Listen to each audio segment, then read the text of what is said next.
What's up, y'all? We back here with another episode of Philly to Detroit Boxing Podcast. We have up and coming undefeated. And Prospect going here 10-0, 6 knockouts, Bruce Carrington. What's going on, champ?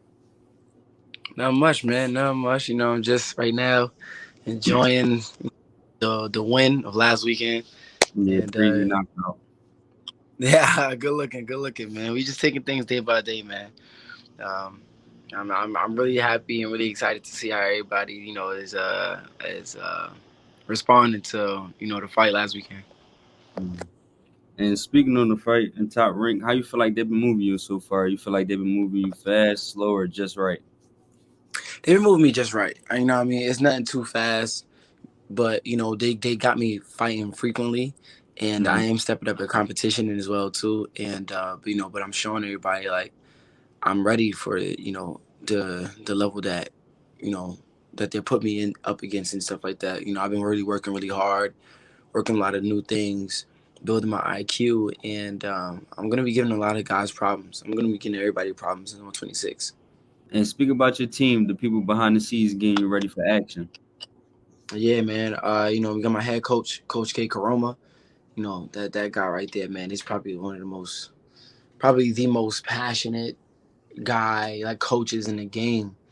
Like this dude barely gets any rest just by, him just doing film study or just focusing on, what he has his fighters doing each and every day inside the gym, what, ideas he has in his head to make sure we get better and better each and every fight, each and every day. And then on top of that, like, he's a great guy to talk to in terms of like if you wanna like, get advice from or you're going through a rough time and he just has always the right things to say and he's an all around like thorough guy. You know what I'm saying? And I'm happy I have him on my team. And then, I have you know uh, a lot of different guys. I got my boy, got my coach, my assistant coach, John Rosales. He's a great friend of mine. We got Emmanuel Savoy. Everybody call him Flick. My man Flick. He over there helped me out. Got my big brother. I call my big brother Kenny Sims. Like he inspires me, pushes me every day as well too. We got a whole team, man. Hasim Rockman, Big Rock, he been helping me out a lot, especially at this camp as well too, pushing me strength conditioning and just taking just everybody up on my team just been taking me on a new level. And just talk about growing up in Brownsville, New York. How was that like? Well, for me, I won't say that I had the experience like a lot of other people that had in Brownsville because I Mm-hmm. was more so like my dad. He put me in boxing real early. And then my mom, she was real tough on me with school. So it was like, it was always boxing. It was always school, boxing home, school, boxing home. But obviously, it was certain things you can't really control because growing up, your environment, you see like, a bunch of people, doing drugs, Mm-hmm. gang banging. You see people getting shot, getting killed. And I was experiencing all of that at a young age. So, at first it was pretty traumatizing, me seeing all of that with my eyes, with my young eyes. But after a while, when you seeing everything happen over and over and over and over again, you kind of get like, a little numb to it. You build like a little thick skin towards it. So it don't affect you the same as the first time. Um, so yeah, growing up in Brownsville, I wouldn't say it was the roughest for me Mm-hmm. because once they heard I was boxing, like they was like really supportive. Excuse me. They was really supportive, and it was like, yeah, no, we're gonna make sure this guy he stays out of trouble. It was kind of like it takes a village to raise a child type of Yeah. environment. So it was like, nah, we gonna make sure like he don't get into no trouble when the street lights come on. He got to go upstairs. You know what I mean? Like it was everybody was like real supportive, and they had like collective help when it came to like raising me. And for the most part, it wasn't really like too troublesome for me. But obviously, it's just things that you can't control when you're living in a place like that for real. And just what age do you feel like that it hit you where you basically woke up and decided one day like this how I'm getting my family out, this how I'm gonna feed my family with this sport basically. To be honest, yo, when you think like when I think about it to this day, I made up my mind when I was like 7, 8 years old. And Damn. for an 8-year-old, 7-year-old to think about something like that at that age, like it's just it blows my mind now because I understand. I have way more of an understanding on the responsibility of what I set out to do at a young age. It hits more heavier now, but for me to make the decision at such a young age, like there's some type of maturity that comes behind it. But I just knew boxing was gonna be it once I laced up my gloves and sparred for the first time. It Mm-hmm. was like it was like a thrill for me.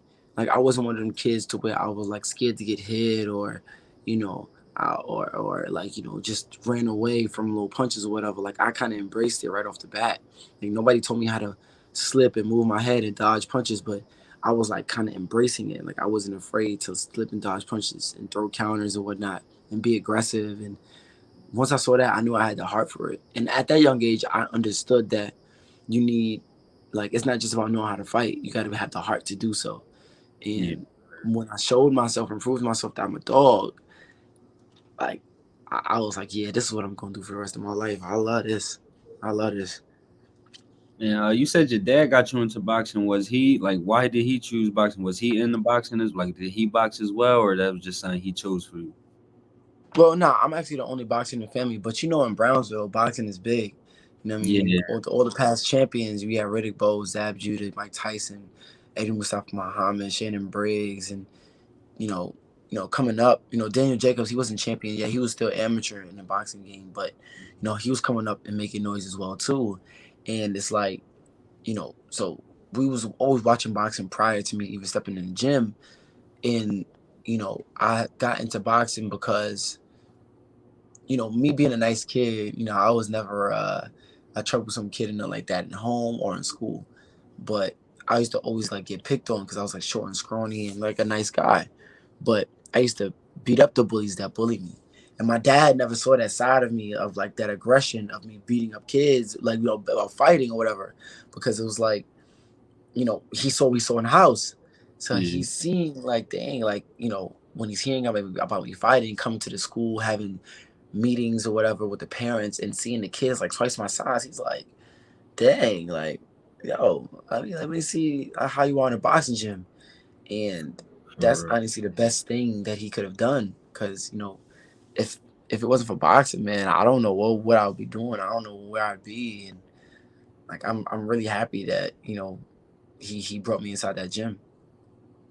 right. And speak a little bit about your amateur background, because you was a highly talented amateur. Uh, Yeah. won damn near everything you can win as an amateur. Speak about your amateur background. Did you like the amateurs, or because a lot of people who like picking their shots and being patient and being calculated. Some of them, even the people who have success in the amateurs, say they don't like it because it force them to rush Yeah. their work. How did you feel about it? Okay. So I want to backtrack a little bit. Like I'm gonna keep it a buck, and a lot of people don't know this because I guess of how well I'm doing in the pros.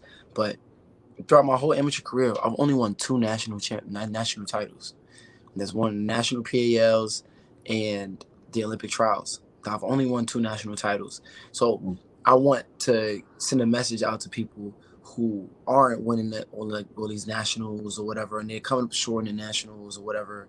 Like, bro, you can still make a lot out of yourself, even if you don't have to be 8-time national, 10-time national champion to feel like you're gonna do great as a pro, as a boxer, or whatever like that.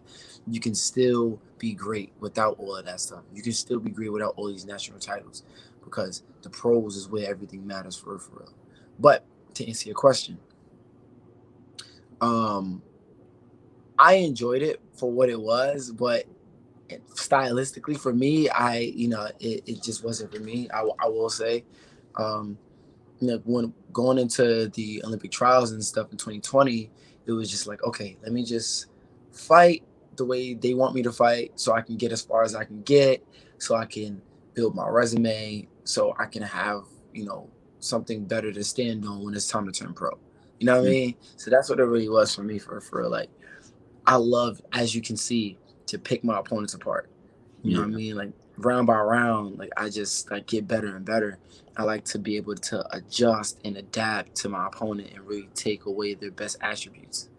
Um, you don't get that much time to do that in 3 minute, 3 minute, in three Like rounds. Like I think it's not enough time to do that. It's like a sprint. You know what I'm saying? So I kind of like had to just do what I had to do to get by. But you know, the pro thing, I couldn't wait to turn pro after a while because it was just like I knew I was gonna shine in the pros because I know what I bring to the table. I know what I'm capable of. and speaking to your last fight, how'd you feel going into that fight? You, Oh, I felt great. Oh, I felt great. I felt amazing, man. Like we put in a lot of work. We put in some good work going into the next camp. Like we was training 3 times a day, waking up at 3 in the morning, putting in that work, working out again at like 11:30, then working out again at 6:30. Like we were just like really like putting a lot of work, and then the things that we were doing in sparring and trying new things, and what I mean, I actually wanted to show like the new things I was trying in the gym into the fight, but the fight ain't last long enough. yeah, you that know what I hook, mean? man, that hook ended You it know what I all. mean? Yeah, man. So it was like for me, I was like, dang. I wanted to show the fans, what I've been working on. But hey, that's what the next fight is for. I could probably possibly bring it out then. But yeah, man, like I really was working my butt off, man, because it was like a step up. Like the dude, he fought Oscar Valdez, went 12 rounds with him. Fought Christopher Diaz, 12 rounds with him. Zelfa Barrett, Blue Nose, Adam Lopez. You know what I'm saying? Like he done fought some top level opposition in his weight classes and went 12 rounds with them. So I really didn't expect for me to get him out there that fast. But at the same time, we put in a lot of pain. We put in a lot of work. So it was like, the results of it came from that. Okay. Is it hard to stay focused when you kind of first turning pro? You starting to make money now. You starting to get a little fame. You fighting on TV. How hard is it to remain disciplined and basically to always look at the end goal? Well, one of the main things for is the fact that the people that I have around me, and I, you know, I believe I'm a man of God, so I don't really Mhm. be getting no big headed for real like that. I pray to stay humble. I pray to God it keeps me humble, no matter what. Even if I do ever get big headed or have a little cocky moments or whatever, I just pray that God keeps me humble. But then I also just surround myself with people that are very transparent and honest, and they keep me grounded. You know what I'm saying? So that's one of the main reasons why like I don't really get like too ahead of myself. And Mhm. then on top of that, for real, it's like I'm nowhere where I want to be. Like this is just the beginning Yeah. for real. Like, yeah, I might be getting by. I might be having some progress or whatever, but I'm nowhere near where I want to be right now. So there's still a lot of work to do. And even when I get there, like I want to maintain that level of success as well too, because it's one thing getting there, but it's harder to maintain.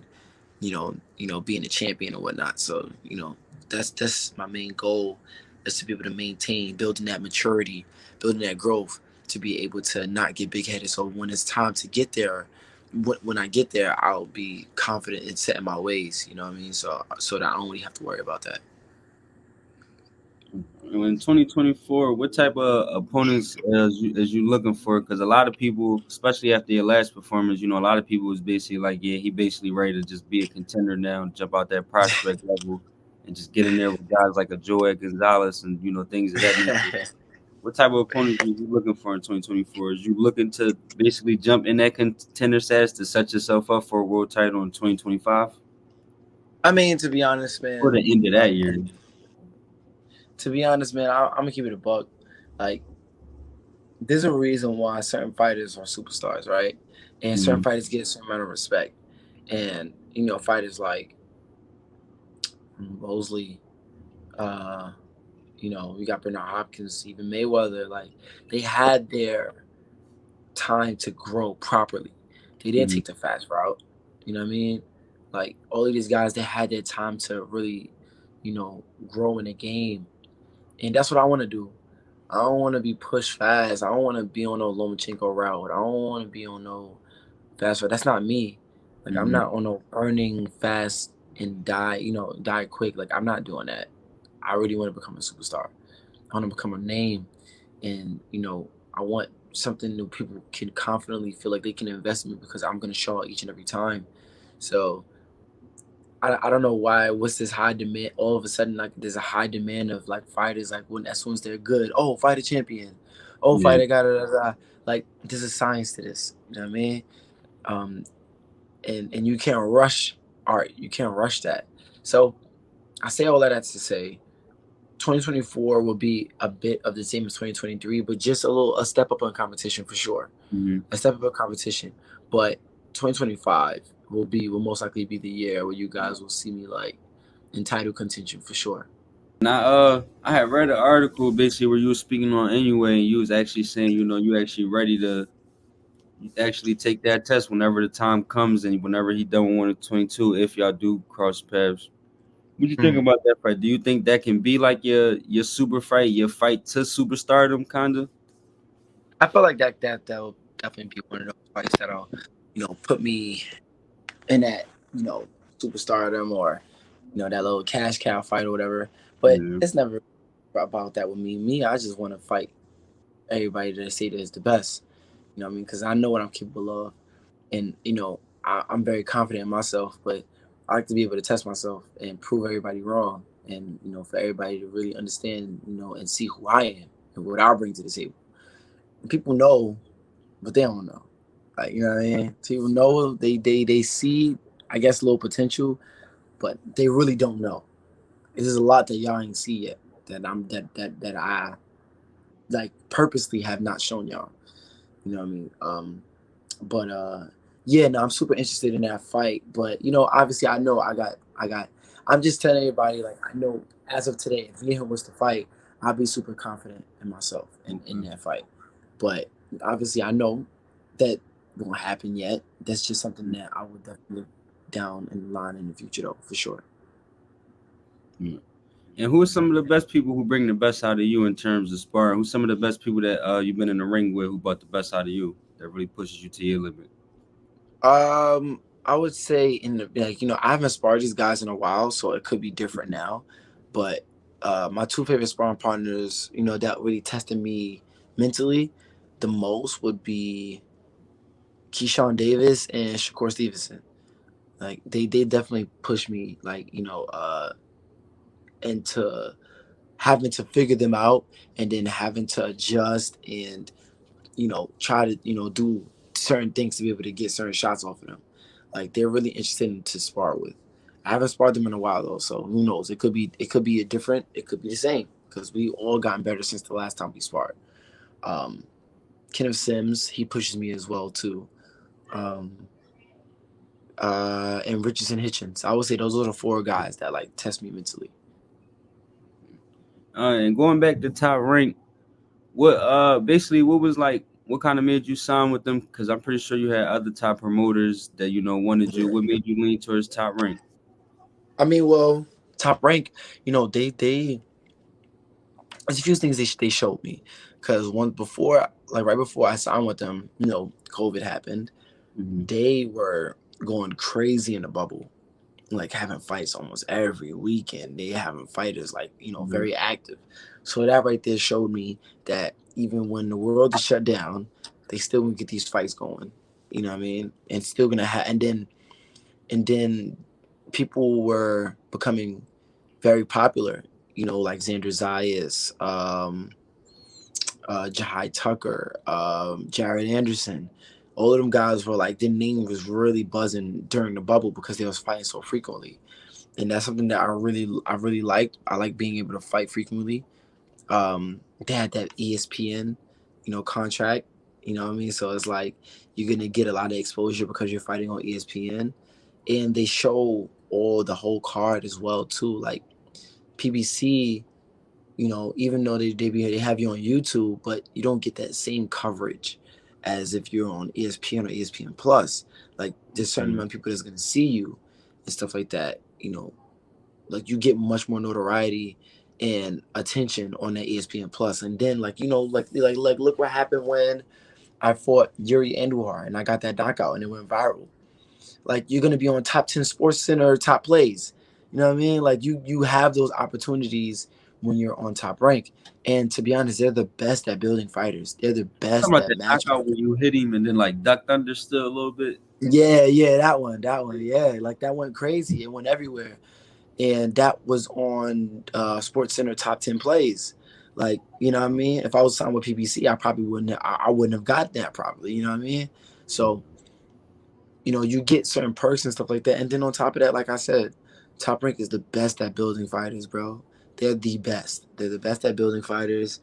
Um, they have some of the best matchmaking, and they just had everything that I wanted. Like they checked a lot of the boxes.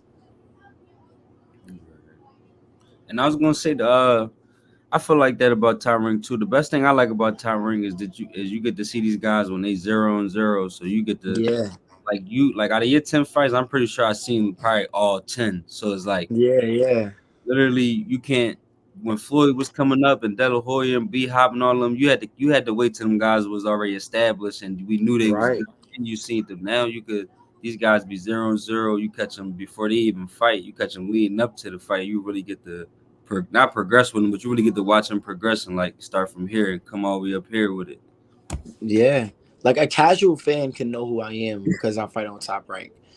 You know, PBC and DAZN, with all the respect, you know what I mean? Like we don't really know too many of their prospects because they don't really promote their prospects. No, You know that's what I fact. mean? Like you gotta really watch boxing to know their prospects. You gotta really know. Casuals can know who I am. You know what I mean? And that's what is important to me. I want to be big in the casual fans with the casual fans because they're the majority. The boxing world is small for real. Yeah, You know? word. And speaking of back on your division, you in the basically a tough division. I always like asking people because it's like a couple fantasy fights, and one of the fantasy fights that I always ask people it'd be Bruce Carrington versus Kermel Moton in the future. Because when you Uh usually when you speak of the future at 126, those the only two names I hear is people who are going to take over 26 and 30 and 35. Most people is putting their money on you, either you or Kermel. mm, Speak on the landscape of 126 and how long you think you could make this weight. Like how long do you see yourself realistic before you make a jump to 30? I can stay on 126 for as long as I can for real. I have no issues making weight. Like I have zero issues. It look like I have any issues making weight. I don't be having no issues making weight for real. So I really want to stay in 126 until I become a unified champ, and Mm, then maybe even undisputed, and then I'll move up. However long that's gonna take, like that's how long I'm gonna stay in the division for real. no, definitely. And it was a crazy upset in your division this past weekend. Oh Yeah. yeah, that was man. Hey, big ups to Rafael Espinoza, man. Like I ain't gonna lie, I became a fan of him.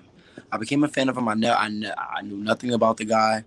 I see he's a 6'1" guy, from Mexico City, and had a good record, but but they were kind of like setting up Robesi to be obviously the guy just to continue to win, whatever. But that dude came with a great game plan. He fought hard throughout the whole fight, and then he fought really tough, man. And he ended. He even sprained his ankle. He twisted his ankle during the fight, and then even after the knockdown, he still was fighting hard and stick to the game plan. And then that 12th round, man, like that man was throwing. He was just throwing a bunch of punches, and that dude was just amazing to watch. I'm never gonna lie to you. Like he really earned that title. He really became a champion. Like that is how you dethrone another champion. Like that was beautiful. That was amazing. That was really amazing. Like that, I would like to fight him as well too. Like, that dude, that like he really became like I became a fan because of watching him, for real. No, yeah, as of right now, that might take fight of the year right now. That definitely might take fight of the year. But going to another person signed the top rank. How you feel Jahad Tucker performed? Uh, Jahai, he fought hard. He fought hard. I felt like his little thing with his defense, I would say he needs to work on, but he definitely fought hard. Um, Seeing the fight initially when I was watching it in the locker room, I thought he pulled it off, but then when I watched it back home, I could see why there's a dude. It was a draw, and I'm not mad at it. I'm definitely not. I'm not mad at it because that dude was in Jah's face, and he was like very aggressive. He was there. He was really tough. Um, that dude was an Olympian that he fought. So, you People know, don't even know he fought a higher ranked opponent than Xander Zayas that night. yeah, for real. So it's just like that. Those are the things you got to kind of look at for real. And Jaha, he fought really hard, and you got to kind of give him props to be able to even get a draw with a guy like that. You know what I mean? And it's just little things you have to work on. But I feel like because I was seeing a lot of people was be like, oh, because after his last fight, he wasn't fighting back. He was fighting slow, being lazy or whatever. It's like, oh, like, he didn't have no heart. Da, da, da, da. Like, Jaha got heart, bro. And he showed it You that fight. And then in the fight before his last fight, he showed it as well, too, of how hard he puts his heart in his sleeve. And, what I mean? He's one of them dudes that'll die on his shield. Like, you know what I mean? Like you gotta respect him. You gotta respect the kid. No, yeah, I had was speaking about him. I feel like he actually got a lot of heart, a lot of talent. I just feel like he got to add the focus to the heart and the talent, and then once he could add all three, he'll be a very hard person to beat. Yeah, 100%. 100%. I agree. Another fight we had Devin Haney versus Regis Prograis. Now most was picking Dev to win, but did you think he was going to look as impressive as he did? Yeah, I did. Like I ain't. It wasn't a surprise to me. Everybody was like, "Oh, you know, if he gets caught, he gets caught." But like Devin has pretty good defense. But the thing that really I knew was gonna take him over the top was his footwork. Like Regis' feet is slow. Regis' feet is pretty slow, and like he's not really that fast. And then he has like shorter arms, so like Devin, he's all he had to do was just use his distance, use his feet, use his jab, and then that was going to set up other things. And I already knew it was going to be an easy night for him. That was just my opinion, and it came to fruition for real because Devin he delivered, easy, and Regis is a great fighter, and for him to put on the performance that he did against Regis, is a testament to how hard Devin works and how good of a fighter he is. Yeah, and he was hurting. I didn't think he was going. I thought he was going to shut him out, but I didn't think he was going to actually like be hurting Regis to the Yeah, point he was. Like he really was hurting Regis in there. he's hurting him. Yeah, yeah. Like, like Devin has respectable power. It's nothing that's gonna like put you out for real, but it's something that's like, oh, hey, I ain't trying to get hit with this because I get dropped or Yeah, buzzed. You know what I'm saying? Like, Devin has enough power to stop you. But, it's not like, super scary power, but it's enough to make you respect him. He ain't get this far because what I mean, he just outpoint you. Like, nah, like these fighters, like, bro, they losing because they can't walk through his punches. right. They can try to call him pillow hands all they want. Like, nah, like when you step in the ring, you're gonna see that it ain't just that. Yeah, and it's still a grown man punching you in your face, so it's like Yeah, exactly. Word. Word. You gonna feel that. you're right. Uh, Word. we had a upset over the weekend. Did you see that Montana Love upset coming? Nah, wait, what? Nah, I didn't even know Montana Love was fighting. Yeah, he fought on the co-main event on the Devin Haney Regis card. He got upset by Liam Paro, if I'm not mistaken. A Word. 24 no guy. Word. Oh, snap. I didn't even know about Yeah, that. he got Cause I was stopped. He watching got the top dropped rank like three card. times. Say it again. He got dropped like three times and then got stopped. Get out of here. Yeah, Wow. Dang, man. Listen, I wanted to watch him fight Richardson, man. He's messing up the bag, bro. yeah. That is. I ain't gonna lie. That's over with. That's over. He that's messing up the bag, bro. that's Come on. he 0 Ah, 2 the last two. That fight is done for. what's kind of bugging me is the fact that like Montana, he actually is talented. That dude is talented and he's strong. Yeah. Like I don't know what it is. I don't know what it is that he's missing. I don't know if it's heart or defense or I can't put my finger on it, bro. It's like he has the goods. It's just something's missing, and I it's think kind it's of the it blows me for real. I think it's the style he fighting. Cause sometimes when you that skilled and that talented, you don't have the same dog as everybody got. Cause like you kind of didn't Sometimes, like you don't have to bring it out as much because you super skilled. Like if you grew right? up as good as Shakur Stevenson, I'm pretty sure you had to bring the dog out because it's boxing. You're gonna spar guys like you, like Richardson, when he get in there with the best. You're gonna Yeah, have to. But for the most part, it's like you super talented. It's not that many people that's gonna always bring it out of you than a guy who easier to hit, who in the war every fight. It's like he gotta have dog because he in the war every single fight. It's every like he fight. gonna make Yeah, you word. That's a if fact. he ain't had no heart. Yeah, he live in that dog mode. You know what I'm saying? Yeah. Dang, yeah, the true. I I mean, think that's I the only agree. I thing I feel could you. think of, like, because it seemed like when the pressure, because it seemed only pressure fighters can beat him. That's why I actually wanted to see that Richardson Hitchens fight because Yeah, Montana Love in a patient fight and a skillful fight, he actually hard to beat. yeah, So I was gonna lean Richardson because that's Richardson game too. But I yeah, actually wanted to see that fight because like how Richardson fight, that's the game that Montana Love actually like playing. But it's just yeah, when you put man. pressure on him, it's like he fool every time.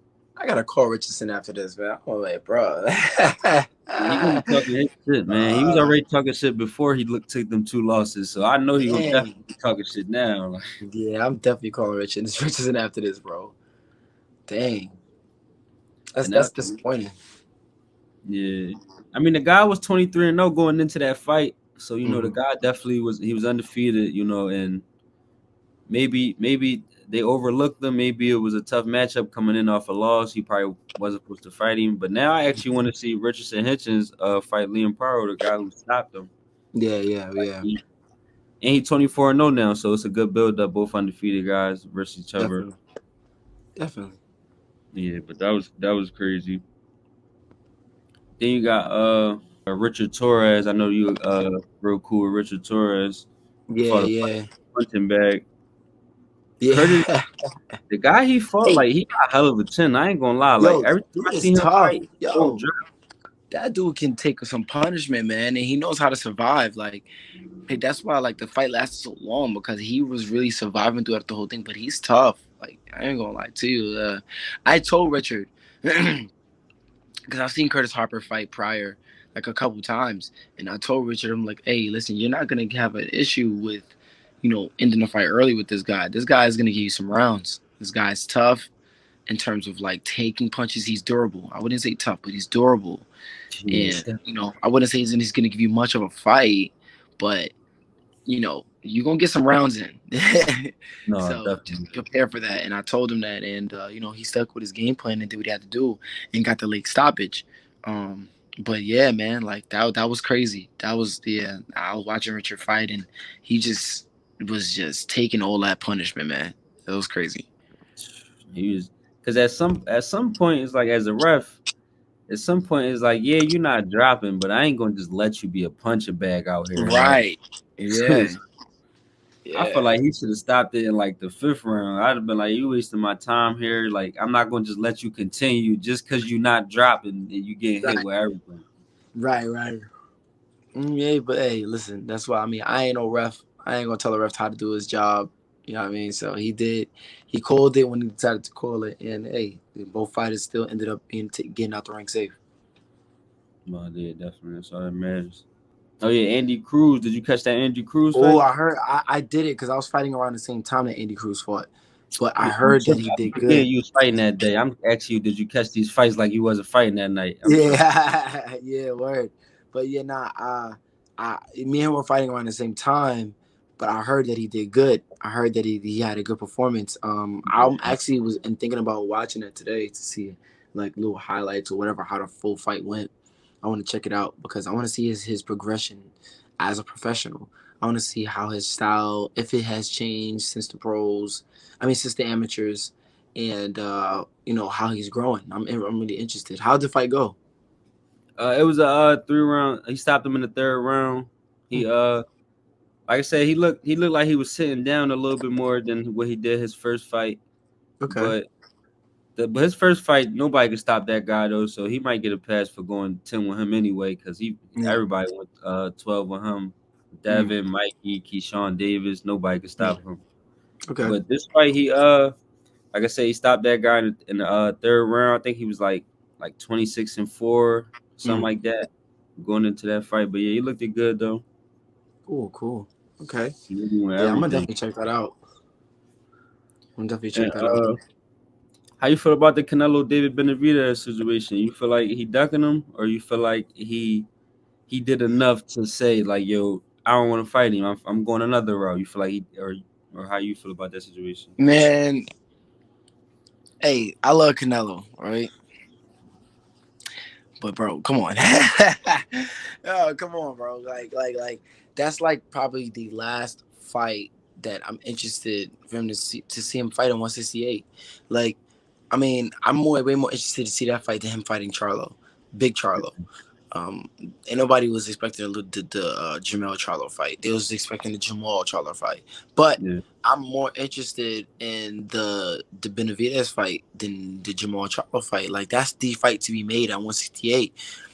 Benavidez is young, hungry, and looking like he's unstoppable right now. Canelo, you have done what you've done in the sport, and that's probably like the last fight at 168 to be like to just shut all the naysayers up that this new guy trying to come on the scene can beat you. You know what I'm saying? It's like, bro, like shut all the naysayers up and then continue to do what you want to do. Go back up to 175 or something or whatever you want to do. Like at that point, but you got unfinished business, and this guy is calling your name out and beating all these guys and knocking on your door, trying to kick down your door. Like there's but so much you can ignore. I feel like the time is coming for him to fight Benavidez, but I don't know what all these other excuses. Oh, I don't want to fight another Mexican. Da, da, da, but whatever, man. Listen, this is money. We making money. You know what I and mean? he You said can he, help us. he You about can to help fight us a out. Mexican. Say it again. I said he out of pocket because they saying him and damn, what's that guy name? Mungia is actually in Yeah, talks. yeah. Word. Now it's at him on gear. Now what happened to the Mexican thing? You know what I mean? So it makes no sense. I don't know, man. I don't know. It really I can't make the argument now. It's tough to make the argument that Canelo isn't ducking him now. It's tough to make that argument because you're just contradicting yourself and making excuses, and then it's just like, dang, I don't know, man. And hey, it is what it is. You gotta like try to probably shut the naysayers up, bro. Because now it's making your character look like something that it may not. You know what I mean? Yeah. I I low key think he might chuck David all like to begin with, just leave him alone. Cause I don't know, I just feel like he gonna do like a kind of like how Floyd did to Sean Porter and Keith when they was calling him out. Floyd just looked at them young Mhm. guys like I'll cook y'all probably, but I'm not even gonna take the risk. Y'all so young and hungry, and all Yeah, y'all abilities is at its most highest. Like y'all all in y'all yeah. prime. Y'all 20 years old. Like whatever y'all can do, y'all never gonna be able to do it like how y'all doing it now. I So it was like, mean, well, but the only difference is Benavidez is in a higher level in his weight class than those guys that you just mentioned were when they were calling out Floyd. You know what I'm mhm, saying? So it's more of a reason why Floyd was like, I ain't gonna waste my time. Benavidez is here.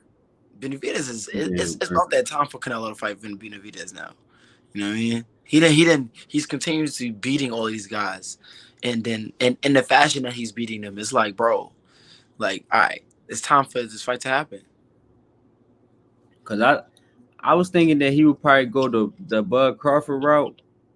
I don't Mm, know. I think that he gonna go the Bud Crawford route than the David route because I think he believes it's probably a more winnable fight just mm. because he would have to go up 21 pounds and I don't know. I feel like the loss wouldn't be as crazy because as good as David is, it's like Bud the second greatest fighter I ever seen in my life. Yeah, but Like if Bud was to beat Canelo, it still would look super bad on Canelo's part because Bud is so much smaller than him. It still would yeah, look bad. I feel like a loss against Benavidez wouldn't be as bad as a loss against Bud. so In you my think opinion. In my opinion. Because Bud, yeah, he is the second. I feel like he's the best. I don't feel like he's the second best. I feel like he's the best of all, like in the era. But yeah, I feel like he's the best fighter, and he's the best fighter. But I don't. He's just too small. So then it creates an argument like, oh, if you lose to Bud and Bud's this small, imagine Benavidez getting there. Da da da. You know what I mean? It's gonna start making these BS arguments. Yeah. No, yeah, because I just feel that way because I just feel like it's at a point where it's like if you don't fight David, like if you don't fight David next, it's like it ain't no more David could do for me. Like it ain't no more that like there's no other fight that we gotta see to be like, yeah, now you're ready for Canelo.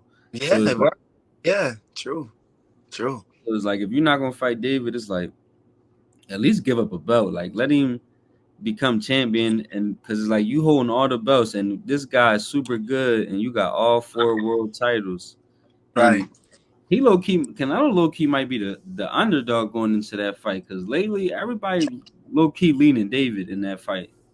I feel He like I might wouldn't low say key it'd be. be the I don't think underdog he'd be getting the. into that. I don't think he'd be the underdog, but the odds won't be like off. It won't be like far off. The odds will probably be pretty close. I don't think he'll be underdog though. Because I just Just because of of his experience.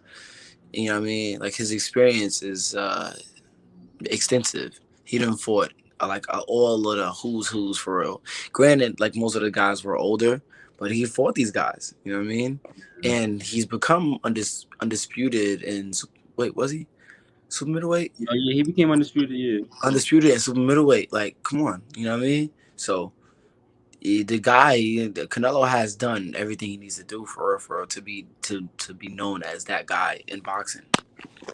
yeah, and that's what he said. He said I'm the king. Like I don't have to fight him if I don't want to. I fought everybody. I could. So that's what I'm saying. When he starts saying shit like that, I'm like, I don't know. That sounds like you going to chalk him. Yes, that sounds scary to me. Sound like you're gonna That leave sounds that guy scary. alone when you start like stuff like I didn't already fought everybody. I don't have to fight Right, him. right, I'll pick my opponent. Like when you just openly say like we know that's how it go, but he openly like not caring. right. Yeah, So it's like yeah. That just sounds scary to me. no the facts. And we got a couple fantasy fights, but I don't know how many gonna get answered because you actually know these people. Mm. Uh, the first fantasy fight, basically it's like kind of for like the future of the 35-40 division. You got Abdullah Mason and Keyshawn Davis. Mm. Because those are the guys I see. Like I don't see like my most of my fantasy fights is guys where I'm like I don't know who going to run the division after like whoever is the best now running it, but I just feel like it's going to be one of y'all, whoever or I don't care whoever people. I just think it's going to be one of y'all. And Keyshawn and Yeah, Mason, that's how I feel about them at 35. Like whenever Shakur done and Tank and Devin, well, Devin already moved up, but whenever they go up and not fighting at 35, I yeah. feel like it's one of them two key to take. Okay. Now, okay. So with yeah, Abdullah and Key, that would be an interesting fight for sure. I think that Key just edges with the experience. Key has a much more experience than Abdullah. Abdullah's still young, got some growing to do, and yeah, definitely not really answering that because both of them are guys. So, but it definitely would be a good fight for sure. No, definitely. And then the second fight, I know they both you got the real close with both of them, so you ain't really got to pick a winner, but just on how you like the stylistically, Yeah. Kidham Sims Jr. versus Richardson Hitchens. Yeah. Mind you, that's everybody's favorite fight though. Like that's the one Because where that everybody be can like, definitely "Damn, I happen. can't." That's That everybody's that fight favorite is right very there. possible, and it can happen very soon. That's why everybody's like on that one for real. Stylistically, two boxers. Oh man, like two pure boxers. And Kenny is also, he's not really afraid to getting down and dirty in the inside as well too. Like, that'd be a great fight. Richardson, he has the capability of fighting in the inside as well too. He just doesn't do it in the fights, but I've sparred him, so he has the capability of doing so. Um, yeah, another one I won't call, but both of them are guys. They'll definitely put on a show, Cause like a I real feel like both boxing of those purist guys. show. No, definitely. I feel like both of those guys are like in the same kind of state in terms of people not really going to fight y'all willingly. Like the styles matchup is kind of bad because like you said, they boxers. So it's like kind of maybe I was just maybe if they could get each other out the way, maybe you'll fight the winner or whatever. Because Right, like I right, said, people not lining them. People don't just want to give Kenny Sims and Richardson Hitchens a shot. Like, yeah, I'm gonna pick you, right, willing. Like they usually gonna make guys who fight like that because of their style make them literally fight into a position that right, somebody right. else For gonna real. give a shot Yeah, to because yeah, it's high yeah. risk True. reward. Yeah, that's true. Mhm. And I got a fourth fantasy fight, but you used to be in the fantasy fight. It used to be it was like a tournament bracket. I used to have you, Duke Reagan, Raymond Ford, and Carmel Moulton, and I Uh, used to let people just do a tournament and just let people see who gonna win the tournment out of that. And like I'm I not said, in it no more. no, I know you're gonna pick yourself. I can't ask you who's gonna be in the Yeah, of course. tournament, Yeah. but like I said, that's why I said a lot of people. Every time I ask that question, is only gonna get two answers every time. Is they either gonna say Carmel and they gonna say Shushu. And Yeah. Raymond Ford actually be about to fight for a title. They still Yeah, say yeah, Carmel word, or word. Shushu. Yeah. So it's like, And Raymond Ford's a good fighter, bro. I like him too, bro. Like, yeah, I feel like he's not talked about enough, in my opinion. He's actually a really good fighter, and I hope he does well in his next fight. To be honest, I'm definitely rooting for him. no, yeah, definitely. Canelo and Bud. Basically, if it was to happen, do you feel like the weight? Well, like, do you feel like Bud can win it? Because that's a 21 pound jump. But after what I seen Bud do, man, I think he could do whatever he. I think he can beat anybody he fight, man. I'm just put it that way. Like, Stylistically, see now, okay. So this is what my thing was with the Errol Spence Bud fight, and why initially I was going in like it was gonna be 50-50, but I was leaning towards Bud. And the mhm, only reason why I was saying towards Bud because like stylistically, Bud just has more to offer. Bud was just sharper in almost every corner of the fight of the fight that would happen. You know what I'm saying? That it would be. Um and I was just expecting him to like probably just just give Errol a run for his money and it being back and forth or whatever. But what I didn't take into account is Bud's power. Bud is strong, bro. Like I didn't expect him to affect Errol Spence that much. Like I've never seen Errol Spence get moved like that with punches. Like you know what I mean? It looked like Bud was the naturally bigger guy. You know what I mean? So if Bud's power can be effective to Canelo, and then on top of that, stylistically, I feel like he's better than Canelo stylistically. Like, like it's big. It's a big possibility Bud will win that fight, and I would be going for Bud honestly. That's mhm. my opinion. No, yeah, like I said, I think he could win. He would just have to really be he already a calculated boxer. I just feel like he'll just have to move a little bit more than what he accustomed to. But outside of that, that's really I feel like the power gotta be different. Like Bud gotta feel his power and be like wow. Like yo, what is this? Like if he don't have that effect, I feel like it's over for Canelo. Like he gotta even if you don't hit him, he gotta catch it on the glove and be like, whoa. Yeah, If he don't have that reaction, it's over from there.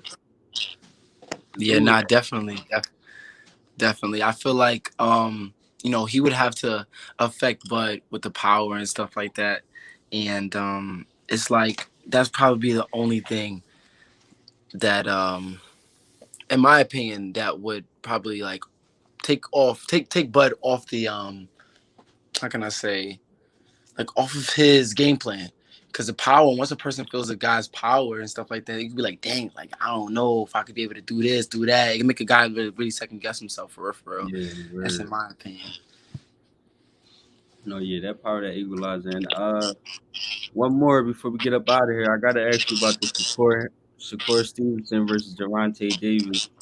Now I know you're Hmm. going to Shakur, but how do you see, like, stylistically, how you see that fight going? Don't say that because things can change. To be honest, I don't know now. I can't say just Shakur now because of how his last performance was. I can't just say that. Granted, yeah, he was feeling sick. But the two times that Shakur has fought the way he fought like that was that last fight and against Nakatia, to where like he was like the guy was strong and he was being like how can I say very cautious, extra cautious, and both times he was saying he wasn't feeling well. You know what I mean, and granted he might not have been, but let's say he wasn't. Let's say he was like I wouldn't say lying, but you know what I mean. But let's say Mhm. he was like like feeling well, but really what it really was probably was the guys of power and stuff like that that really gave some problems. What if Tank was in there? Tank would be more aggressive than De Los Santos. Tank would Yeah. have been more aggressive and kind of dictated the pace more. And those power punches and stuff like that would be more effective in that fight. You know what I mean? So it brings the question like, would Shakur fight like that with Tank? Would Shakur Mhm. fight like that, with any other power puncher in the division? Like, those questions start to come. So it's just kind of like, it's really interesting. Because before it would be like, oh no, his defense is on point and he'll be able to throw the shots in between, da da da. But then it's like, okay, but when a guy has power, he becomes very defensive, a little too defensive, a little too cautious. Um, yeah, you got to kind of like look at those things and think to yourself, like, I don't know how the fight will go at this point. Yeah. Even to be honest with you, that was a good point. But to be honest with you, I was feeling that way. Like even about Devin, even somebody who didn't have power, I was in my head like, yo, if I don't know, but I was just like, dang, like if if the Shakur that showed up his last fight fought Dev, I don't know. I think Dev would have came out victorious, but then I don't because you said the power. I don't want it to be like what if Shakur would have fought a whole different way because Dev not punching like Edwin and Nakatili, but like Yeah. I said, I don't know. It's difficult from his going by his last fight. Like it's difficult to say that going by both of their last fight. It's difficult to say that the Shakur I last seen versus the Devin I last seen. It's kind of hard to say that Shakur would have came out that fight victorious. 100%. We always say like you're as good as your last fight, and that Yeah, was his last fight. So it's unfortunately. like yeah, yeah, that's And kind of that's what it another is, thing. man. I be trying to not do that though. Like that's another thing. Like, cause I be trying to know like realistically, y'all gonna fight 30, 40 times in your career. You can't be superb 40 out of 40. Like you Yeah, can you might win have 40 little out of bad 40, days. Yeah, but you're gonna have a day where you didn't look as impressive as maybe this day. It happens. yeah, So I be trying yeah. to also keep that in my head when fighters have bad days to know like yo he didn't show me a million good days. So let me not forget that this one bad day he showed me a million good days already. This can happen. Mm-hmm. Basically. That's facts. That's facts. Thank you for coming on the podcast, Flee to Detroit Boxing Podcast, and let the people know your social media and where they can follow you at. Yeah, nah, for sure. Thank you for having me. But yeah, my socials. You guys can follow me on my Instagram, Bruce_Carrington, my Twitter, B_Carrington1. And you guys can definitely tune into my documentary I have out. It's called Brownsville Born. You guys can watch that on brownsvilleborn.com. Give a little backstory of my life, and I hope y'all like it. Definitely appreciate you for coming on again, Champ, and definitely look forward to having you back on.